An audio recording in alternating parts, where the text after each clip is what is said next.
नमस्कार, आप देख रहे हैं महाराष्ट्र फाइल्स। आपके साथ मैं हूं परवीन शेख। आपको बताएंगे क्यों उद्धव और कांग्रेस में जंग हुई तेज, एकनाथ शिंदे पर क्यों विपक्ष कर रहा है सियासत, राज ठाकरे की गुंडागर्दी पर क्या है पुलिस का एक्शन, एनसीपी नेता को क्यों लगा बड़ा झटका। इसका अलावा जानेंगे कौन किसे दे रहा है चुनौती, कौन किसकी बढ़ा रहा है टेंशन। साथ ही आपको इन सभी खबरों से कराएंगे रूबरू। लेकिन तमाम बड़ी खबरों में आगे बढ़ने से पहले एक नजर डालते हैं महाराष्ट्र की टॉप हेडलाइंस पर। कांग्रेस पर भड़के उद्धव के नेता सरेआम राहुल गांधी की कर दी बेइज्जती, बोले बीजेपी की लहरों में कहां डूब जाओगे पता नहीं चलेगा। एकनाथ शिंदे पर फिर गरमाई महाराष्ट्र की सियासत, महायुति में टकराव की खबरों पर एनसीपी ने कसा तंज, बोले बीजेपी को शिंदे की अब जरूरत नहीं। एमएनएस फिर भड़का, गुजराती बनाम मराठी मुद्दे पर घेरे में आया गिरगांव का रेस्टोरेंट, जमकर किया हंगामा। एनसीपी नेता नवाब मलिक को बड़ा झटका, दाऊद इब्राहिम की बहन से जुड़े मनी लॉन्ड्रिंग मामले में आरोप तय। महाराष्ट्र सरकार का बड़ा कदम, गुटखा प्रतिबंध के लिए मकोका लागू करने की तैयारी। खबरों में सबसे पहले बात राहुल गांधी की भयंकर बेइज्जती की। कभी कभी अति आत्मविश्वास में बह जाती है। हरियाणा के चुनाव में हार मिली, महाराष्ट्र में हारे, बिहार चुनाव में हारे। देश में जहां कांग्रेस को लगता है कि वो बहुत ज्यादा ताकतवर है, वहां उसे पराजय मिलती है। बीजेपी की आंधी में डूब जाओगे। कांग्रेस को चुभने वाला ये बयान बीजेपी की तरफ से नहीं आया है, बल्कि उसके अपने सहयोगी उद्धव ठाकरे की पार्टी की तरफ से दिया गया है। जाहिर है शिवसेना यूबीटी के नेता ने यह बयान उद्धव के इशारे पर ही दिया होगा, जो राहुल गांधी को उनकी औकात दिखा गया। शिवसेना यूबीटी के प्रवक्ता आनंद दुबे ने जिस तरह से कांग्रेस को सुनाया है, वैसा तो आपने भी नहीं कहते, यानी अपने उनकी पार्टी के नेता ने भी नहीं कहा होगा। दरअसल बिहार चुनाव के ठीक बाद कांग्रेस ने जिस तरह से महाराष्ट्र में एकला चलो की राह पकड़ी, उससे गठबंधन तो टूट चुका है। और बीएमसी इलेक्शन से पहले कांग्रेस ने भी ऐलान कर दिया कि पार्टी अपने दम पर अकेले चुनाव लड़ेगी, यानी महाविकास आघाड़ी से अलग होकर चुनावी मैदान में कांग्रेस उतरना चाहती है, जिससे उद्धव ठाकरे खफा हो गए हैं और वो बार बार राहुल गांधी पर हमलावर है। इसकी वजह ठाकरे भाइयों का साथ आना, खासतौर पर राज ठाकरे से नाराजगी है। हालांकि शरद पवार से कांग्रेस की कोई अनबन नहीं है। ऐसे में ठाकरे ब्रदर से नाराजगी का नुकसान क्या शरद पवार को भी झेलना पड़ेगा? इन सवालों के जवाब 19 नवंबर की सुबह एक ऐसी तस्वीर से सामने आए जिसे महाराष्ट्र के सियासी गलियारों में हलचल तेज हो गई। दरअसल बीएमसी चुनाव को लेकर मुंबई कांग्रेस का एक प्रतिनिधि मंडल एनसीपी प्रमुख शरद पवार से मिलने उनके घर सिल्वर ओक पर पहुंचा। कांग्रेस के इस प्रतिनिधि मंडल में वर्षा गायकवाड़ के नेतृत्व में अमीन पटेल, असलम शेख और ज्योति गायकवाड़ शरद पवार के घर पहुंचे थे। माना जा रहा है कि ये मुलाकात स्थानीय निकाय चुनावों से पहले गठबंधन की रणनीतियों पर चर्चा के लिए हुई। कयास ये भी लगाए जा रहे हैं कि कांग्रेस के सीनियर नेताओं और शरद पवार की इस मुलाकात के कई एंगल हो सकते हैं। पहली बात तो ये कि कांग्रेस की कोशिश है कि शरद पवार की एनसीपी उनके साथ कुछ सीटों पर गठबंधन में रहे और उद्धव और राज ठाकरे से गठबंधन ना करे। कांग्रेस नहीं चाहती कि उसके बिना महाविकास आघाड़ी का गठबंधन अब उद्धव, राज और शरद पवार का गठबंधन हो जाए। ऐसे में कांग्रेस की कोशिश ये भी रहेगी कि शरद पवार भी उद्धव ठाकरे के साथ गठबंधन तोड़ दें। अब सवाल ये उठता है कि कांग्रेस जब पहले ही कई मौकों पर यह ऐलान कर चुकी है कि निकाय चुनाव में अकेले अपने दम पर सभी सीटों पर उम्मीदवार उतारना है, तो अब शरद पवार से मुलाकात कर गठबंधन क्यों करना चाहती है? क्या कांग्रेस अकेले चुनाव लड़ने का फैसला वापस लेगी? कांग्रेस नेताओं और शरद पवार की मुलाकात से ये कयास भी लगाए जा रहे हैं कि एनसीपी एसपी अब कांग्रेस के साथ मिलकर निकाय चुनाव की रणनीति पर फैसला कर सकती है, यानी कांग्रेस और शरद पवार एक साथ चुनाव लड़ सकते हैं। ये तो तय है कि कांग्रेस उद्धव ठाकरे के साथ मिलकर इलेक्शन नहीं लड़ेगी। ऐसे में क्या शरद पवार भी ठाकरे ब्रदर्स का साथ छोड़ देंगे? इन सवालों का जवाब तो पार्टी के दिग्गज नेताओं के आधिकारिक बयान के बाद ही मिल पाएगा। लेकिन अभी तक ना ही उद्धव ठाकरे, राज ठाकरे और शरद पवार और ना ही कांग्रेस के किसी बड़े नेता ने महाविकास आघाड़ी की स्थिति को लेकर कोई बयान दिया है। ऐसे में विपक्षी गठबंधन दल की स्थिति सिर्फ कंफ्यूजन में है। यानी हर जगह कंफ्यूजन कंफ्यूजन कंफ्यूजन, जो कांग्रेस की बड़ी हार अब तक बनता आया है। राहुल गांधी खुद इतने कंफ्यूज हैं कि अब उनकी पार्टी के जहां भी महाराष्ट्र इकाई हो या कोई भी प्रदेश इकाई हो, हर कोई कंफ्यूज ही नजर आ रहा है। लेकिन उद्धव ठाकरे ने राहुल गांधी को उनकी औकात जरूर याद दिला दी है और साफ साफ कहें तो उद्धव ठाकरे भी अब नहीं चाहते कि वो कांग्रेस के साथ चुनाव में उतरे, क्योंकि उद्धव ठाकरे ने राज ठाकरे के साथ चुनाव लड़ने की तैयारी कर ली है। खबरों में अब आगे का रुख करते हैं। महायुति में अनबन की खबरों पर विपक्ष भी खूब सियासत कर रहा है, या कहें कि मजे ले रहा है। एकनाथ शिंदे और उनकी शिवसेना के कई नेता बीजेपी से नाराज बताए जा रहे थे। ये बात तब साफ हो गई थी जब 18 नवंबर को शिवसेना का एक भी मंत्री फडणवीस कैबिनेट की बैठक में शामिल नहीं हुआ, सिर्फ एकनाथ शिंदे पहुंचे थे।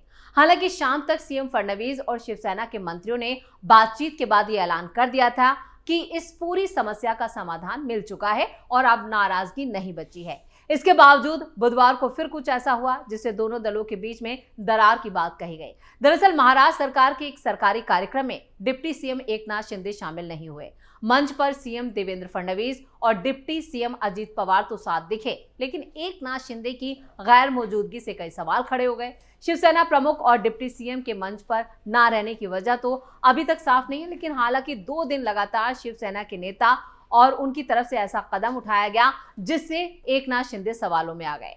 शिवसेना के मंत्री इस बात से नाराज थे कि उनकी पार्टी के कई नेता और कार्यकर्ता बीजेपी में शामिल होने की योजना बना रहे हैं, जिसको लेकर नाराजगी जताई गई थी। सहयोगी दल होने के बावजूद बीजेपी शिवसेना के कार्यकर्ताओं को अपने पाले में कर रही है, यह आरोप एकनाथ शिंदे की पार्टी की तरफ से लगाए गए, जिसको लेकर जब बैठक हुई, मंत्रियों ने सीएम देवेंद्र फडणवीस से मुलाकात की और अपनी बात रखी, जिस पर मुख्यमंत्री देवेंद्र फडणवीस ने कहा, उल्लासनगर में शिवसेना ने इसकी शुरुआत की थी। शिवसेना के करने पर सही और बीजेपी के करने पर गलत, ये ठीक नहीं है। इसके बाद तय किया गया कि दोनों दल महायुति में गठबंधन के धर्मों का पालन करेंगे और एक दूसरे के नेताओं और कार्यकर्ताओं को अपनी पार्टी में एंट्री नहीं देंगे। यानी ये तय हो गया, सब कुछ साफ हो गया और महायुति में अब सब कुछ साफ है। लेकिन विपक्ष जो है वो जरूर इसको लेकर तंज कस रहा है। दोनों दलों की एक दूसरे को आश्वासन देने के बाद स्थिति भी सामान्य हो गई। हालांकि आज फिर देवेंद्र फडणवीस के साथ एकनाथ शिंदे के ना दिखने पर विपक्ष ने ही सवाल उठाए, क्या शिवसेना में अब भी कोई नाराजगी बची है? खासतौर से एनसीपी, कांग्रेस, ये वो दल हैं जो बार बार महायुति में टकराव की खबरें सामने लेकर आते रहे हैं, लेकिन आखिर में महायुति ने हमेशा एकजुटता की ही यहां पर कहें कि एक तरह से संकेत दिया और शिवसेना और बीजेपी, एनसीपी तीनों एक साथ हर मंच पर नजर भी आए हैं। खबरों में आगे बढ़ते हैं। मुंबई में गिरगांव रेस्टोरेंट को एमएनएस के विरोध का सामना करना पड़ा। रेस्टोरेंट में मेन्यू गुजराती भाषा में था और यहां लेन देन भी गुजराती में किया जा रहा था। इसी बात पर मनसे कार्यकर्ताओं ने रेस्टोरेंट में जाकर उसके मालिक को एक खत सौंप दिया, जिसमें मराठी में मेन्यू साइन बोर्ड ना होने का विरोध जताते हुए कार्रवाई करने को कहा गया। इस खत में लिखा गया, आप पिछले कई सालों से महाराष्ट्र में व्यापार कर रहे हैं। आपके ग्राहकों में मराठी ग्राहकों की एक बड़ी संख्या है। हालांकि हमने देखा है कि आप मराठी भाषा को कम महत्व का मानते हैं। आपकी दुकान का साइन बोर्ड मराठी में नहीं बल्कि गुजराती में है। आपकी दुकान के अंदर का साइन बोर्ड ऐसी भाषा में है जिसे केवल गुजराती ही समझ सकते हैं। इसके अलावा कुछ दिन पहले जब एक ग्राहक ने मराठी में पक्का बिल मांगा तो आपने उसे कहा आप गुजराती में बिल देंगे। जब बिल स्थानीय भाषा में या स्थानीय लोगों की समझ में आने वाली भाषा में देना अनिवार्य है, तब आप केवल गुजराती भाषा का इस्तेमाल कर रहे हैं। और खत के आखिर में लिखा गया कि इस पत्र के माध्यम से आपसे अनुरोध करते हैं कि अगले 15 दिनों के भीतर मराठी भाषा के सम्मान को बनाए रखने के लिए दिशा निर्देश उचित कार्रवाई करें। महाराष्ट्र नवनिर्माण सेना का गुजराती भाषा का विरोध करना नया नहीं है। वो इससे पहले भी मराठी मानुष के नाम पे और मराठी मुद्दे के नाम पर जमकर हंगामा कर चुकी है। जब इनके खिलाफ बॉम्बे हाई कोर्ट में भी एक याचिका जो है वो दाखिल की गई है। राज ठाकरे के खिलाफ एनएसए लगाने की मांग की गई है, क्योंकि बार बार ये जातीय बंटवारे की बात कर रहे हैं और जिस तरह से हिंदी भाषियों को मराठी या कहें कि एमएनएस के गुंडे जो हैं वो निशाना बनाते हैं, तो इसको लेकर हिंदी भाषियों में भी काफी उबाल है। और खबरों में आप बात करते हैं नवाब मलिक को लगे जोरदार झटके की। एनसीपी नेता नवाब मलिक को मनी लॉन्ड्रिंग मामले में बड़ा झटका लगा है। पीएमएलए की विशेष अदालत ने नवाब मलिक के खिलाफ आरोप तय कर दिए हैं। यह मामला साल 2022 के ईडी केस से जुड़ा है। ईडी ने नवाब मलिक को फरवरी 2022 में गिरफ्तार किया था। आरोप है कि उन्होंने दाऊद इब्राहिम की बहन हसीना पारकर की मदद से मुंबई के कुर्ला में करीब 3 एकड़ की जमीन को गलत तरीके से कब्जे में लिया और इस डील में 16 करोड़ रुपए की अपराध से जुड़ी रकम शामिल होने का आरोप है। फर्जी दस्तावेजों का इस्तेमाल भी किया गया।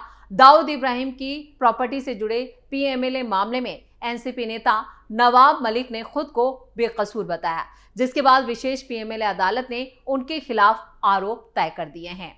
कोर्ट में सुनवाई के दौरान नवाब मलिक के वकील ने कहा था कि इस केस को लेकर हमने हाई कोर्ट में याचिका दायर की है। इस याचिका पर पिछली सुनवाई के दौरान एएसजी अनिल सिंह ने हाई कोर्ट से कहा था कि वो इस केस से जुड़े दस्तावेज आरोपी पक्ष को देंगे और तब तक चार्ज फ्रेम ना किया जाए। कोर्ट ने कंपनी की दलीलों को खारिज करते हुए मामले में पर्याप्त प्राथमिकी सबूत मौजूद हैं। कोर्ट ने कहा कि शुरुआती जांच से यह साफ होता है कि नवाब मलिक ने डी कंपनी से जुड़ी हसीना पारकर, सलीम पटेल और आरोपी सरदार खान के साथ मिलकर कुर्ला के एक कीमती प्लॉट को गैरकानूनी रूप से कब्जे में लिया और फिर उसे मनी लॉन्ड्रिंग के जरिए वैध बनाने की कोशिश की। इस प्लॉट में 16 करोड़ रुपए की अपराध से जुड़ी रकम का इस्तेमाल किया गया। यानी नवाब मलिक की अब कभी भी गिरफ्तारी हो सकती है। आरोप तय हो चुके हैं, वो भी 16 करोड़ का पूरा ये मामला है। और खबरों के आखिर में बात फडणवीस सरकार के बड़े कदम की। महाराष्ट्र के खाद्य और औषधि प्रशासन मंत्री नरहरी झिरवाल ने कहा है कि राज्य सरकार गुटखे की उपलब्धता को सीमित करने के लिए महाराष्ट्र संगठित अपराध नियंत्रण अधिनियम यानी मकोका लागू करने पर विचार कर रही है। राज्य में गुटखा पहले से ही बैन है। एफडीए मंत्री ने इस पर कहा कि गुटखे के निर्माण और बिक्री पर मौजूदा बैन के बावजूद तंबाकू युक्त उत्पाद को अवैध खेप बाहर से राज्य में आ रही है, जिससे छात्रों युवाओं को नुकसान हो रहा है। मंत्री के कार्यालय से जारी बयान में झिरवाल के हवाले से यह भी कहा गया कि राज्य सरकार गुटखा कंपनियों के मालिकों और उनके संचालकों पर इस अवैध व्यापार के पीछे के सूत्रधारों के खिलाफ मकोका का इस्तेमाल कर सकती है और इसको लेकर पूरी गाइडलाइन जारी की जा रही है। उन्होंने कहा कि महाराष्ट्र में गुटखा और पान मसाला के परिवहन और बिक्री की घटनाएं लगातार सामने आ रही हैं और साथ ही साथ ये भी कहा गया है कि अब अगर इस कानून का पालन नहीं किया गया तो न्याय विभाग को एक प्रस्ताव भेजा जाएगा जिसमें मार्गदर्शन मांगा जाएगा। क्या अवैध गुटखा व्यापार के लिए जिम्मेदार लोगों के खिलाफ मकोका के तहत अपराध दर्ज किया जा सकता है या नहीं। यानी फडणवीस सरकार का एक बड़ा फैसला सामने आ रहा है और अब महाराष्ट्र में जब गुटखा बैन है तो अब इसके इस्तेमाल पर भी मकोका यानी अगर आपने इसका इस्तेमाल किया तो उसके लिए बड़ी सजा भी हो सकती है, जिसकी तैयारी सरकार ने कर ली है। इसी के साथ महाराष्ट्र फाइल्स में इतना ही। खबरों का सिलसिला जारी है। आप बने रहिए कैपिटल टीवी के साथ। वीडियो को लाइक करें, शेयर करें और कैपिटल टीवी को सब्सक्राइब जरूर करें। धन्यवाद।